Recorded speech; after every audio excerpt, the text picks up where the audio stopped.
Hi friends, welcome back to our channel. இன்றைக்கி இந்த வீடியோவில் நம்ம பார்க்க போகிற ரெசிபி வந்து குக்கீஸு. இது வந்து ஜீரா குக்கீஸ்ன்னு சொல்லுவாங்க. இது வந்து ஜீராவும் ஓமும் சேர்த்து செய்ய குக்கீஸ் தான். இது வந்து சுகர் இருக்கிறவங்க, அதே மாதிரி சின்ன சின்ன குழந்தைங்க நல்லா விரும்பி சாப்பிட்லாம். அந்தளவுக்கு டேஸ்டியாக இருக்கும். இதில் வந்து சர்க்கரை போடாமல் வெறும் ஜீரகம், அதே மாதிரி கொஞ்சம் ஓமம் போட்டு தான் செய்வோம். இது வந்து கோதுமை மாவு, லெஸ் குவான்டிட்டியில் மைதாவும் சேர்த்த போகிறோம். முதல்ல வந்து 2 ஸ்பூன் வந்து ஜீரகம், அதே மாதிரி 1/2 ஸ்பூன் வந்து ஓமம் சேர்த்து நல்லா சிம்மில் வச்சு வறுக்கிக்கணும். அது வறுத்து தனியாக பொடி பண்ணி வச்சுக்கோங்க. ரொம்ப பொடி பண்ணிடாதுங்க, க்ரஷ் பண்ணி வச்சுக்கோங்க. அதுக்கப்புறமா 1 கப்பு வந்து கோதுமை மாவு எடுத்துக்கலாம். அதுக்கப்புறமா 1/2 கப் வந்து மைதா. இந்த கோதுமை மாவுக்கு பதிலாக நீங்கள் மைதா யூஸ் பண்ணிக்கலாம். நான் வந்து கோதுமை மாவு தான் யூஸ் பண்ணிகிட்ருக்கேன். 1 கப் கோதுமை மாவுக்கு 1/2 கப் மைதா. அந்த 1/2 கப்பில் வந்து நான் 2 ஸ்பூன் வந்து தனியாக எடுத்துட்டேன். ஏன்னா இங்கே கஸ்டர்ட் பவுடர் சேர்த்த போகிறேன். இந்த கஸ்டர்ட் பவுடர் எதுக்காகனா கலருக்காக. நீங்கள் இந்த கஸ்டர்ட் பவுடர் உங்கள்கிட்ட அவைலபிலிட்டியில் இல்லைன்னு நினச்சிங்கன்னா ஒன்றும் பிரச்சனை இல்லை. அந்த 1/2 கப் மைதா அப்படியே வச்சுக்கோங்க. 1 கப் கோதுமை மாவுக்கு 1/2 கப் மைதா சேர்த்திக்கலாம். அதே மாதிரி 1/2 டீஸ்பூன் வந்து பேக்கிங் பவுடரு, 1/4 டீஸ்பூன் வந்து பேக்கிங் சோடா சேர்த்துட்டு நல்லா மிக்ஸ் பண்ணிக்கோங்க. நல்லா சலிச்சுக்கோங்க. அந்த சலிச்சிற ப்ராசஸில் எல்லாம் நல்லா மிக்ஸ் ஆகணும். பண்ணிவிட்டு தனியாக எடுத்து வச்சுக்கோங்க. மறுபடியும் அதே பவுலில் நீங்கள் கொஞ்சம் ஒரு 1/2 கப் அளவில் நெய் ஆட் பண்ணிக்கோங்க. இந்த நெய்க்கு பதிலாக நீங்கள் பட்டரு, அதே மாதிரி எண்ணெயும் யூஸ் பண்ணிக்கலாம். நான் வந்து இன்றைக்கி நெய் தான் யூஸ் பண்ணிகிட்ருக்கேன். இந்த நெய்யில் கொஞ்சம் 2 ஸ்பூன் அளவுக்கு சர்க்கரை பொடி போட்டுக்கோங்க. அதே மாதிரி ஒரு 2 சிட்டிகை உப்பு போட்டுக்கோங்க. நல்லா பீட் பண்ணிக்கோங்க. இந்த பீட்டிங் ப்ராசஸ் வந்து நல்ல க்ரீமி ஸ்ட்ரக்சர் வர வரை நீங்கள் பீட் பண்ணிக்கணும். ஸ்மூத்தான ஸ்ட்ரக்சர் வரணும். அந்தளவுக்கு நீங்கள் பீட் பண்ணிகிட்டே இருக்கணும். ஒரு 4 to 5 மினிட்ஸில் இது கண்டிப்பாக அந்த ஸ்ட்ரக்சர் வந்துடும். நீங்கள் கொஞ்சம் ட்ரை பண்ணுங்கள். இந்த மாதிரி ரெசிபி நீங்கள் செஞ்சு பார்த்தீங்கன்னா குழந்தைங்களுக்கு ஹெல்த்தியாக வீட்டில் செஞ்சு கொடுக்குற மாதிரியும் ஆகும்.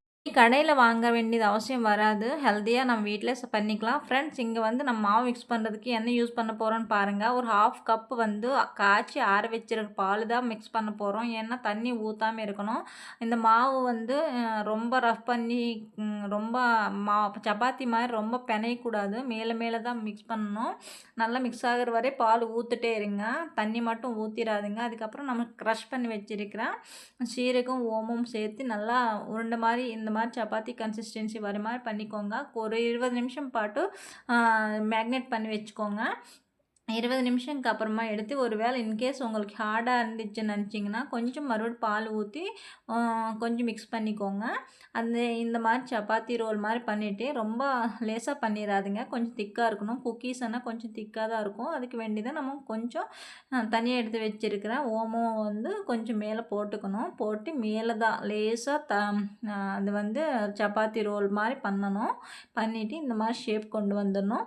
இது வந்து நீங்கள் பேக் பண்ணிக்கணும். இந்த பேக்கிங் ப்ராசஸ்க்காக தான் முதல்லையே நம்ம ப்ரீஹீட் பண்ணி வச்சுக்கணும். கீழே வந்து கொஞ்சம் சால்ட்டு போட்டு அதுக்கு மேலே ஒரு தட்டு போட்டு ஒரு 5-10 நிமிஷம் முன்னாடியே ஹீட் பண்ணி வச்சுக்கணும் குக்கரு.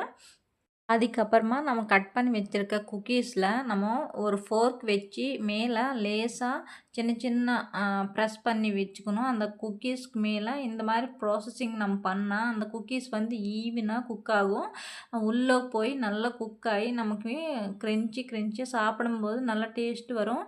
இந்த ப்ராசஸ் வந்து நம்ம ஒரு 15 to 20 நிமிஷத்துக்குள்ளே இந்த குக்கீஸ் கம்ப்ளீட்டாக பேக் ஆயிரும். இதுக்கு வந்து நம்ம பேக்கிங் டின் எடுத்துகிட்டு அதில் வந்து ஒவ்வொன்றா தூரமாக கொஞ்சம் வச்சுட்டு அதுக்கப்புறமா நீங்கள் ஒரு 15 to 20 நிமிஷத்துக்குள்ளே லோ ஃப்ளேமில் மீடியம் டு லோ ஃப்ளேமில் வச்சுட்டு நீங்கள் குக் பண்ணிக்கணும். மாவும் நம்ம இதே மாதிரி குக்கீஸ் பண்ணி தனியாக வச்சுக்கலாம். இப்போ வந்து நம்ம பேக்கிங் டின்னும் உள்ளே வச்சுட்டு ஒரு 15 to 20 நிமிஷம் வந்து நம்ம இந்த குக்கீஸு குக் பண்ண போகிறோம். இந்த குக்கிங் ப்ராசஸில் நீங்கள் ஃப்ளேம் வந்து நல்லா பார்த்துக்கோங்க. இந்த ஃப்ளேம் வந்து லோ டு மீடியம் ஃப்ளேமில் தான் இருக்கணும். மறுபடியும் ஹையில் வச்சிங்கன்னா உங்கள் குக்கீஸ் வந்து ப்ராப்ளம் ஆகும். 20 மினிட்ஸ் ஆச்சு. அதுக்கப்புறமா ஓப்பன் பண்ணி பார்க்கலாம். குக்கீஸ் எப்படி ஆயிடுச்சுன்னு ரெடி ஆயிடுச்சுன்னு பார்க்கலாம். பாருங்கள், கலர் பாருங்கள் எந்த அளவுக்கு வந்துச்சுன்னு. இது எடுத்து பாருங்கள். உடனே நீங்கள் எடுத்தீங்கன்னா இது வந்து ரொம்ப சாஃப்டாக இருக்கும். அது வந்து உடைக்காம அதே தனியாக எடுத்து வச்சுக்கோங்க. இந்த குக்கிங் ப்ராசஸில் நம்ம அது வந்து ஒரு 5 நிமிஷத்துக்கு அப்புறமா இந்த குக்கீஸ் வந்து உடச்சி பார்க்கணும், கட் பண்ணி பார்க்கணும். இல்லைன்னா அது உடனே நம்ம டச் பண்ணிங்கன்னா ரொம்ப சாஃப்டாக இருக்கும். அதனால உடஞ்சிரும். அது பார்த்துக்கோங்க. ஒரு 5 நிமிஷத்துக்கு அப்புறம் தான் இந்த குக்கீஸ் வந்து நீங்கள் பார்த்துக்கோங்க டேஸ்ட் எப்படி இருக்குதுன்னு. மறுபடியும் இருக்கிற குக்கீஸ் எல்லாமே நம்ம பேக் பண்ணிக்கலாம். ஃப்ரெண்ட்ஸ், இந்த மாதிரி ரெசிபி வந்து உங்களுக்கு பிடிச்சிருந்துச்சுன்னா லைக் பண்ணி ஷேர் பண்ணுங்கள். அடுத்தடுத்த வீடியோஸ் வந்து நம்ம சேனல்லேருந்து உங்களுக்கு வந்து ரீச் ஆகணும்னு நினச்சிங்கன்னா சேனலை வந்து சப்ஸ்கிரைப் பண்ணி சப்போர்ட் பண்ணுங்கள். நீங்கள் புதுசாக என்னோட சேனல்லே சப்போர்ட் பண்ணுறீங்க.